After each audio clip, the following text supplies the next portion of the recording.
This is the Blairing Out with Eric Blair show, and today I'm pleased to have founding member and legendary guitar player for Journey, Neal Schon. How you doing today, Neal? Very good. Good. What was it like growing up? Your father was in the Air Force. My mother and father were both in the Air Force, and I was born on an Air Force base in Oklahoma. And my dad was band leader of the Air Force band, and my mother was a singer of the Air Force band. And so I've got an old recording of them, in the Air Force. It's pretty cool to have at this point.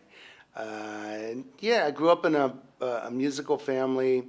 My dad was very, very talented jazz musician, and musical arranger and composer. Played tenor sax was his main instrument, but he also taught all woodwind instruments. And so he had me playing clarinet, which I hated. And then, I moved to oboe, and then I liked that a little better because it was a little more difficult to play, and I liked the sound of it better. And then when you're in high school and you're playing an instrument like that, you actually get a few little solos. But I soon became pretty bored with that, and he brought me home a Beatles Rubber Soul record, as he thought that it had great songwriting on it for, a pop band or rock band. And I really liked what I was hearing, and I started, dabbling around with the guitar a little bit. I started playing like when I was about 10, and actually I started playing guitar because my dad was like a really tough teacher to have. Yeah. Because, you never have patience with your kids when you're teaching them something that especially like an instrument like that. And so I wanted to play something that he didn't know how to play, and that's why I picked up the guitar. And, things just kind of worked out. It seems like all the great rock stars that I talk to always go back to the Beatles. It was a whole bunch of people for me, but I think definitely, they made their mark in time and with music, and they've written some amazing songs. Your music, it holds up and stands the test of time. I had no idea that it would, but it has. Today it seems like there's a lot of disposable stuff coming out, but you never know. Very disposable. Yeah. Here today, gone tomorrow. And then a new flavor comes in next week. Well, I think the thing that was great about when you guys came up was that, the record companies and the management were really into long-term investments. That's the biggest difference, and you just said it. Exactly. I think you're completely correct that, the record label was very devoted to us, and they were in for the long ride. Today, I think they could care less whether, if they find somebody that's hot and happening, that's young, they want to go in, they want to put a bunch of money into it, making some videos, make a bunch of money out of it, and then they move on. Yeah. It's like you don't see them working with artists like they used to, back in the 70s and 80s. And so, things have dramatically changed. And, I think that a lot of us have learned from it. I certainly have, and figured out new ways of getting our art out there and not having to deal with the big corporate thing. And, Journey, for one, is getting ready to do that this summer. We're going in the studio in March, and we're knocking out a new CD, but our CD is going to be given out at the concerts when people walk through with the tickets. So everybody that comes to see us gets a CD. Wow. And we're doing an evening with, and it'll be probably close to a 3.5, 4-hour show with an intermission in the middle. But I saw it when I'm a big fan of Prince, and I was in Minneapolis, and I went to see his show this year. And my company that I am with other guys, Nocturne, was doing the video screens for him. And so I was talking to my buddies backstage, and they were telling me what he was doing. And only you can do this if you're not signed to a major label. And so, we own it. And you go in, you spend your own money, you own it, you license it. And that's the way to go anymore. I would suggest to anyone out there to own your own material. License it. That's it. That's the deal. Carlos Santana. I was in the band for 2 years, from 1970 through 72. Is it true that Greg Raleigh used to have to pick you up from high school every day? He didn't have to, he just did. He picked me up, and his father had an apartment that was close by. Greg lived up north in Mill Valley, further up north from the peninsula where I was. And his father had an apartment in San Mateo, and his father had a piano there. So he'd pick me up, we'd go over there and hang out and just kind of, bang around on a guitar and a piano. The original band that played at Woodstock, Greg was definitely there. Okay. And I came in just as a second lead guitarist. And that was in 1970. I did a third record and Caravanserai, and Buddy Miles and Carlos and live in Hawaii, and that was pretty much it. You also got approached by Eric Clapton to be in Derek and the Dominoes. It was a freaky thing that kind of happened within 2 days, but yeah, it's a true story. And I was in the studio basically with Santana in Wally Heider's in San Francisco, and in those days, people, bands really didn't have the shit all that together. They were like, they go in and rent a studio for a month straight, and then go in there and kind of mess around and try to write songs and spend a fortune. Yeah. These days, you get your demos together and you go in to a studio for 2 days and knock it out. It was definitely old times, and we were in there and we were just kind of like jamming and trying to come up with new material. And in through the door walks Eric Clapton, and he was getting ready to play a show with Derek and the Dominoes over in Berkeley Community Theater. And so I said not 2 words to the guy that night. I was just kind of dumbfounded. He was pretty much of a guitar idol of mine at that time period.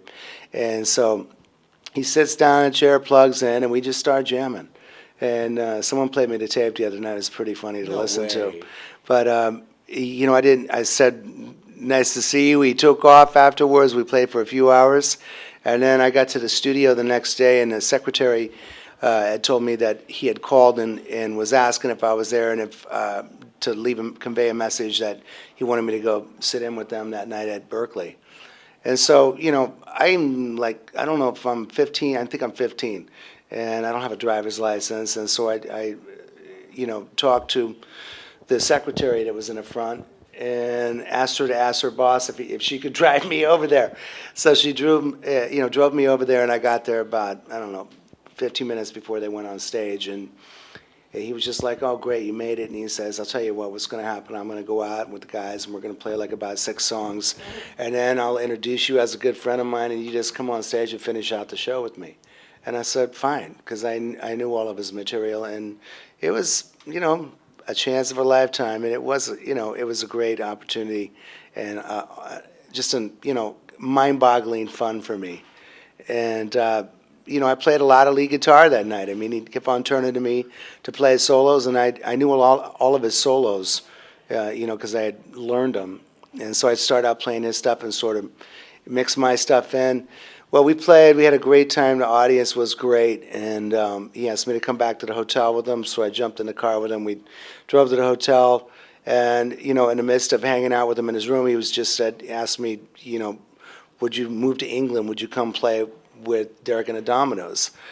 And I said, wow, it's like the last thing I expected anybody to ask me at this point. And I said, I told him the situation where I'd been hanging out with Santana for a good couple of months at this point, and that I felt that they were like a day away from asking me to join them, and sure enough, they found out that he asked me, and they asked me the next day.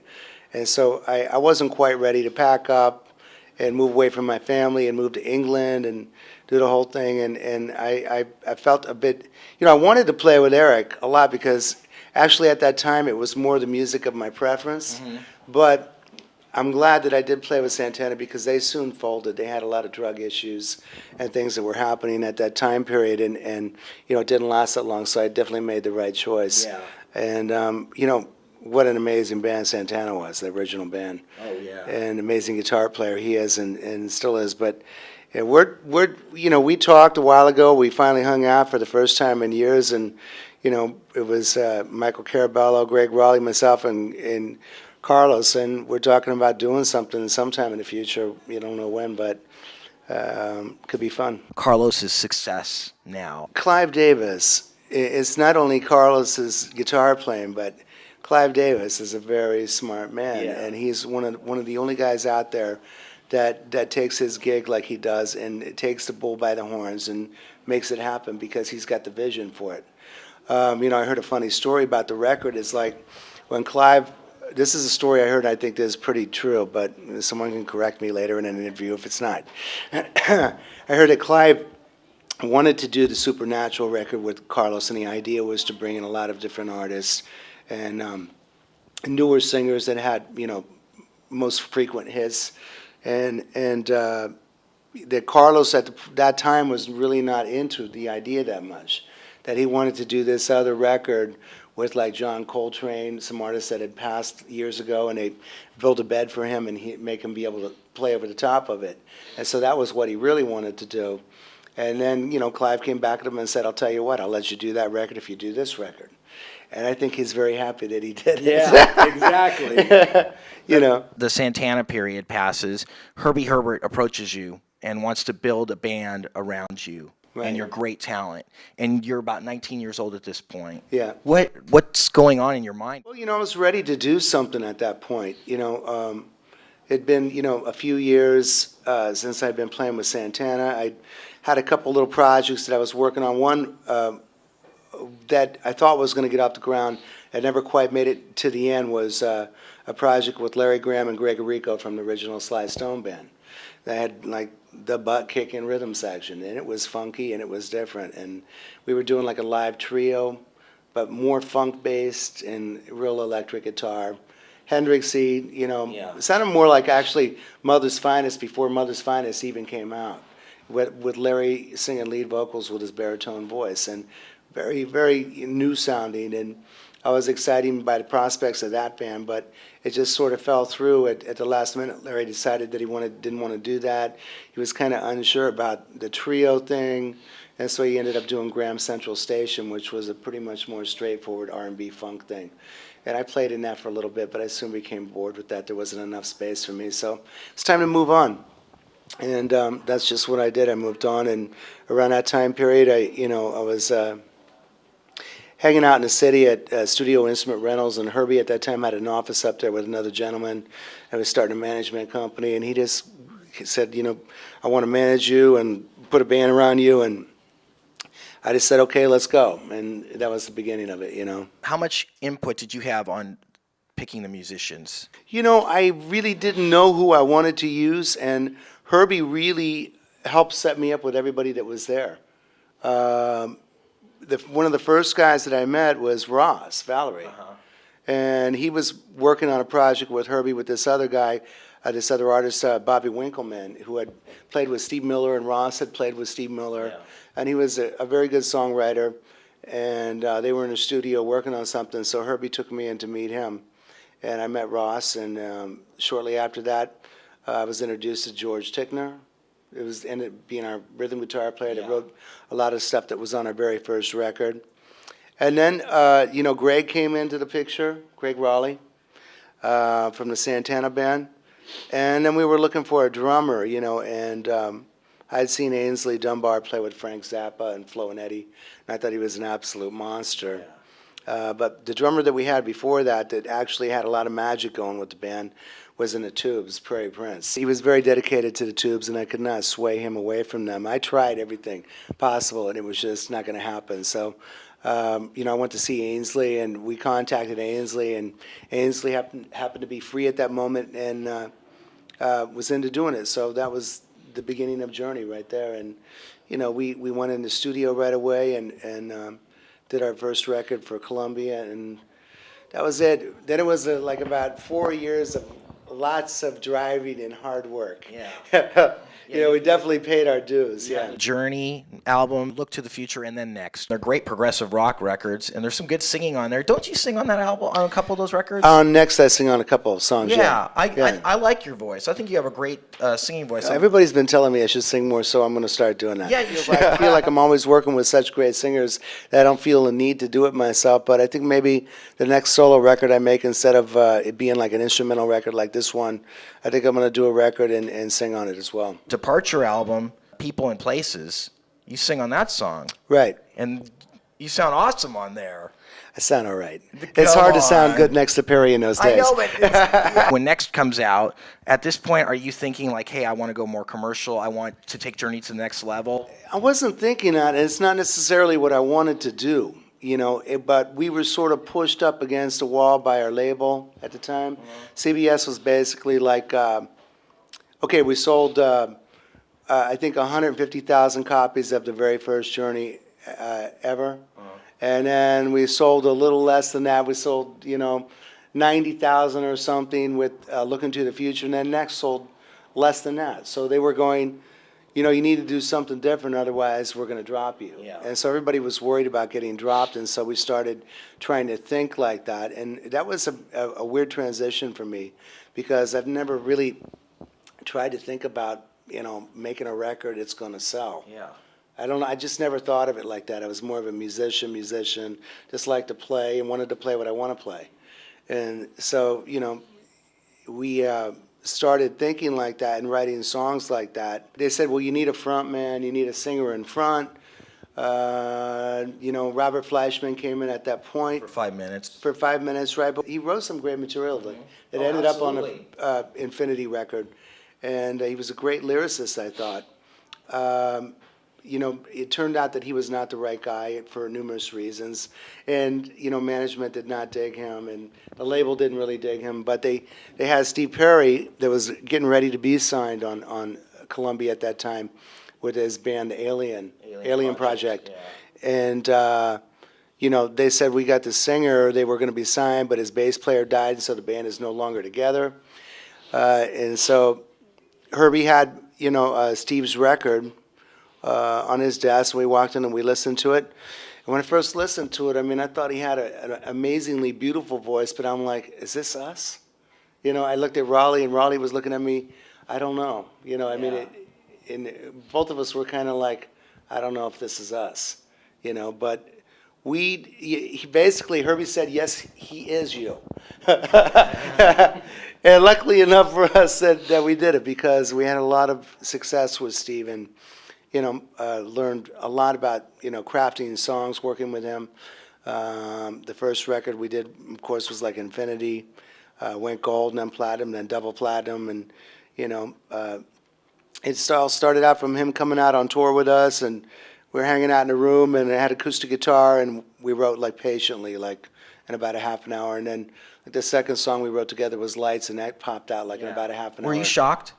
I was shocked that, you know, I'd never done this before or tried to write this type of material, but since I was with the right person, and he definitely knew what he wanted to sing, and had a more of a commercial sense, that I was able to pop into that avenue real fast like that and understand what I needed to write like. You were saying before you were a musician's musician. This pop music was something new to you. You know, I got to tell you honestly, I've never been a big fan of pop music, period.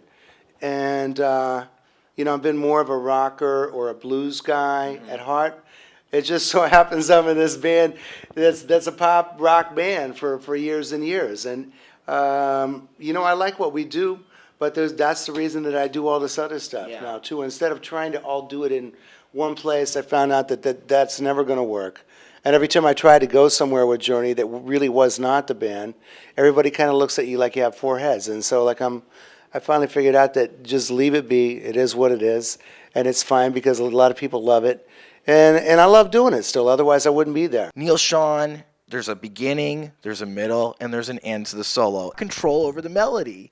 You know, it's true. Melody is a very powerful force in music.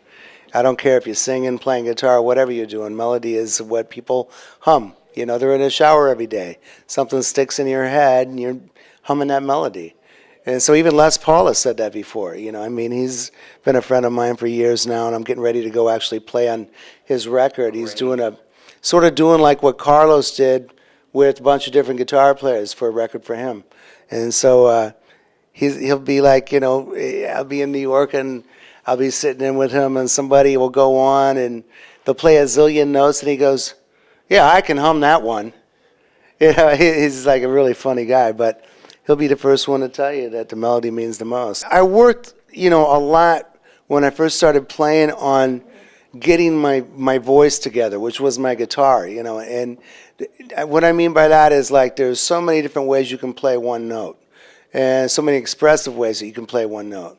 You can play a note and make it sound sad. You can play a note, make it sound happy. You can play a note and make it sound pissed, you know, and you can play a note and you can make it sing.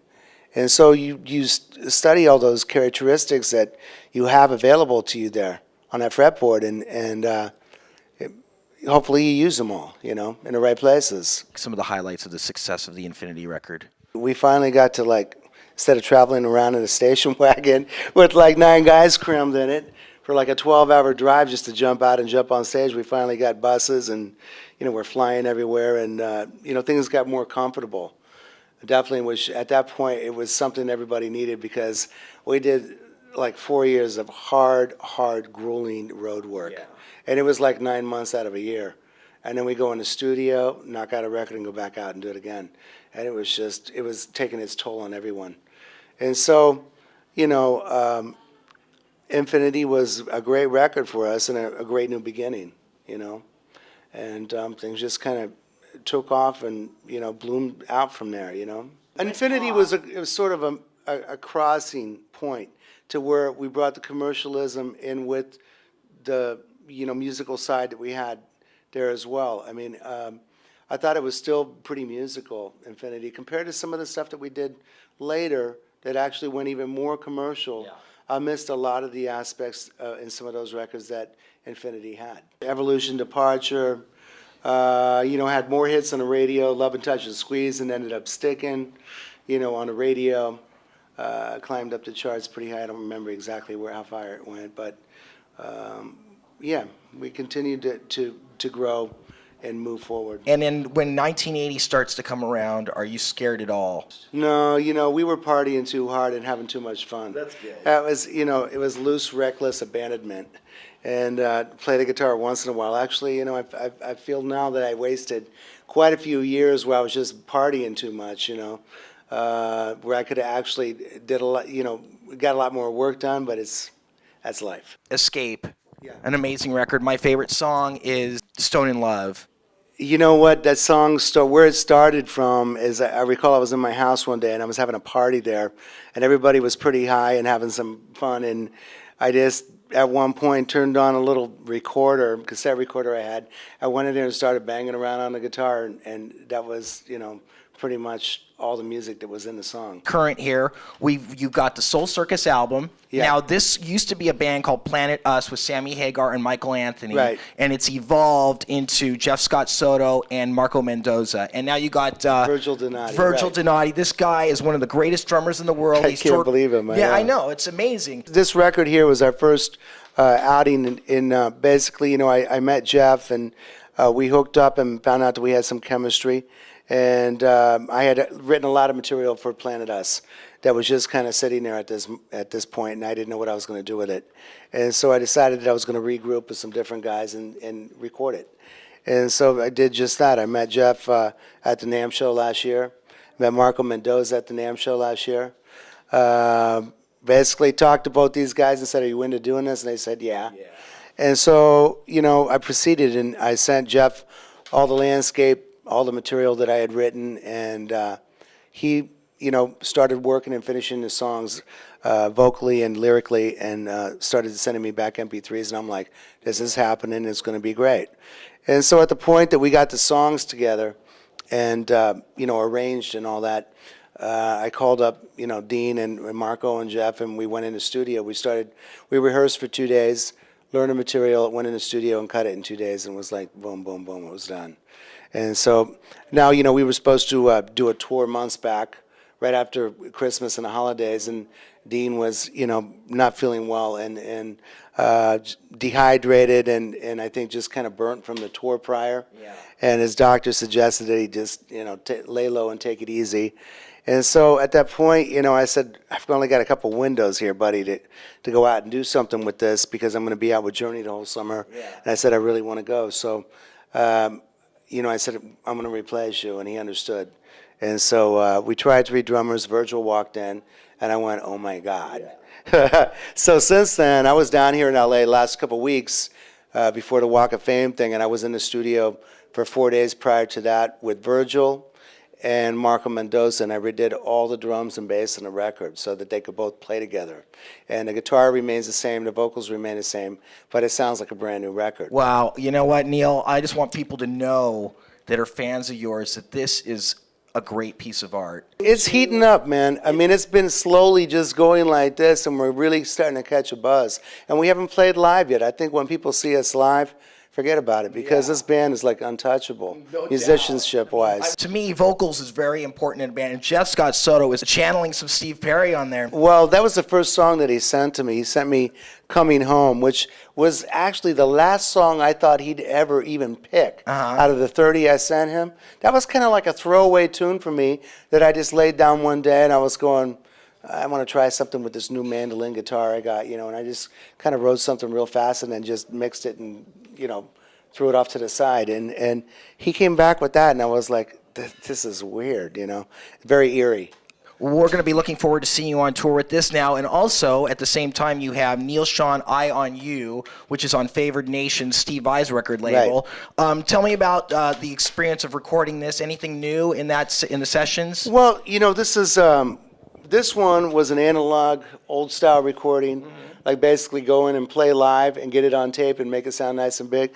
This was a Pro Tool record that I did downstairs in my house in a bedroom with a computer and a keyboard player. And at the point that we got all the material together and majority of the playing done, we'd write a song a day, lay it down, finish it out, move on. Do another song the next day, and at that point I wanted to replace some of the mechanical drums with real drums, and so Omar Akeem came in. That's awesome. And he is like a Roland V drum kit. Actually, this whole record is like rolling gear. There's not a real amplifier on here. There's no real drums, and I think it sounds pretty strong. Yeah. Actually, whenever I can find enough months in a year, I want to go out and do a solo tour so I can play some of this stuff and actually take it to the next level, because it's calm, because it was originally supposed to be a record for Higher Octave Music, which is a new age label. And so anytime I played anything that was really over the top, they were like, "Oh, you're scaring me."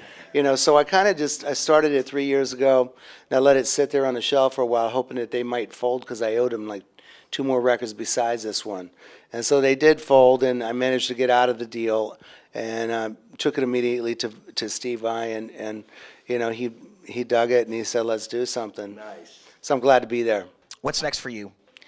I'm going in the studio in March to record a new Journey CD. Sweet. And then after I get done with the CD at the end of March, I leave and I start playing Soul Circus dates in April. And so I'll be playing down here in LA, and we're playing the West Coast, the East Coast. We're pretty much covering as much as we can with 16 shows that we have in April. And then after April, I go to Europe with these guys, and I'm playing Europe for about a month. And then I'm coming back. I go into rehearsal with Journey for 2 weeks to work out our new show.